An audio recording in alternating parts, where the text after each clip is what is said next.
Gaza में तबाही का मंजर रुकता हुआ नजर नहीं आ रहा है। सड़कों पर अंधेरा तो है, लेकिन उससे कई ज्यादा गहरा है, जो डर लोगों की सांसों तक चिपक चुका है। और इसी घने भय के बीच बुधवार की सुबह इजरायली डिफेंस फोर्सेस यानी कि आईडीएफ के लड़ाकू विमानों की गर्जना ने आसमान को चीर दिया। कुछ ही मिनटों में गाजा सिटी और खान यूनिस पर तेज और लगातार हवाई हमले शुरू हो गए। धमाकों की आवाज इतनी भारी थी कि कई किलोमीटर दूर तक घरों की खिड़कियां तक कांप उठी। इन हमलों में 25 लोगों की जान चली गई है और 77 लोग घायल हो गए हैं। गाजा की सीमित मेडिकल सुविधाएं एक बार फिर से खून, धूल, चीखों और अफरा तफरी के बीच जगमगा गई है। एम्बुलेंस की आवाजें हवा में तैर रही हैं, लेकिन वे भी इस तबाही के बोझ तले अब थक चुकी हैं।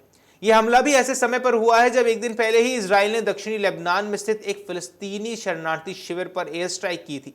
अंतर्राष्ट्रीय स्तर पर आलोचना भी बढ़ रही है, लेकिन घटनाओं की गति बता रही है कि चेतावनियों का असर सीमित है।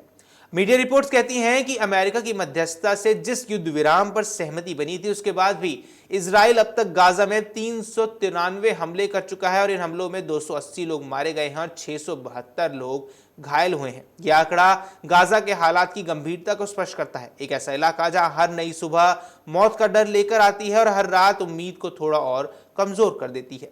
पिछले महीने भी आईडीएफ ने गाजा में हवाई हमले किए थे, जिसमें 9 लोगों की मौत हुई थी। उस समय इजराइल ने दावा किया था कि हमास युद्ध विराम का उल्लंघन कर रहा है। संघर्ष की इन आवाजों में सच्चाई अक्सर भ्रमित हो जाती है कि आखिर कौन हमला शुरू करता है, कौन जवाब देता है और कौन इसके बीच पिस जाता है। इसका जवाब आज भी उतना ही धुंधला है जितना गाजा के ऊपर छाया हुआ वो धुआं है।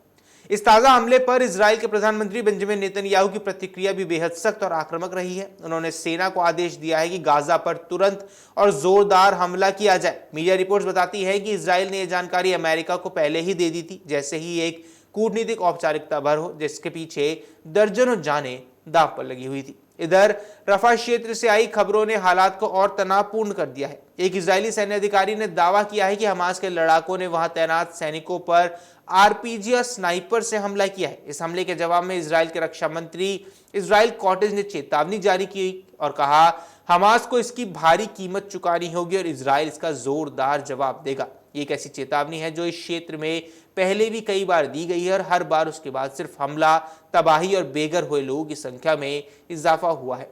हमले के बाद गाजा सिविल डिफेंस की टीमें लगातार घटनास्थल पर पहुंचकर मलबे में दबे लोगों को खोजने में जुट गई हैं। अल सबरा इलाके में एक घर पर हुए एयर स्ट्राइक ने एक परिवार को हमेशा के लिए बिछड़ दिया है।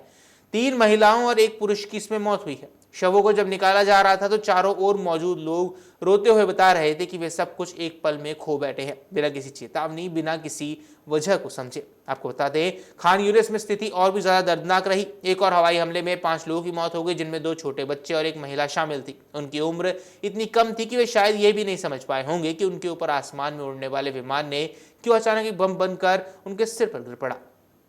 गाजा के अस्पतालों में घायल लोगों की भीड़ बढ़ती जा रही है। डॉक्टर्स के पास दवाइयां कम है, बिस्तर कम है और वक्त भी कम है, लेकिन आने वाले मरीज अनगिनत हैं। इस संघर्ष की शुरुआत आपको बता दें 7 अक्टूबर 2023 को हमास के उस बड़े हमले से हुई जिसने इजराइल को झकझोर कर रख दिया। उस दिन हमास ने इजराइल पर अचानक हमला किया, जिसमें 1139 लोग मारे गए और 250 से ज्यादा लोगों को बंधक बना दिया गया। यह घटना पूरे मध्य पूर्व के इतिहास में सबसे बड़े हमले में दर्ज हो गई, जिसके बाद शुरू हुआ युद्ध जो कि आज तक थमा नहीं है। आंकड़े बताते हैं कि 7 अक्टूबर 2023 से अब तक गाजा में 69,513 लोग मारे जा चुके हैं। ये संख्या इतनी बड़ी है कि इसे समझना मुश्किल हो जाता है। हर एक संख्या एक इंसान की जिंदगी है, उसका परिवार है और उसकी एक कहानी है। इसके साथ ही 1,70,745 लोग इसमें घायल हो चुके हैं। अब ये एक ऐसा आंकड़ा है जो किसी भी मानव सभ्यता को शर्मिंदा करने के लिए काफी है। इन आंकड़ों के पीछे छिपी सच्चाई गहराई तक चुभती है। ये सिर्फ एक युद्ध नहीं, ये बच्चों की चीखें हैं, अस्पतालों का अंधेरा है और घरों की ढहने की आवाजें हैं,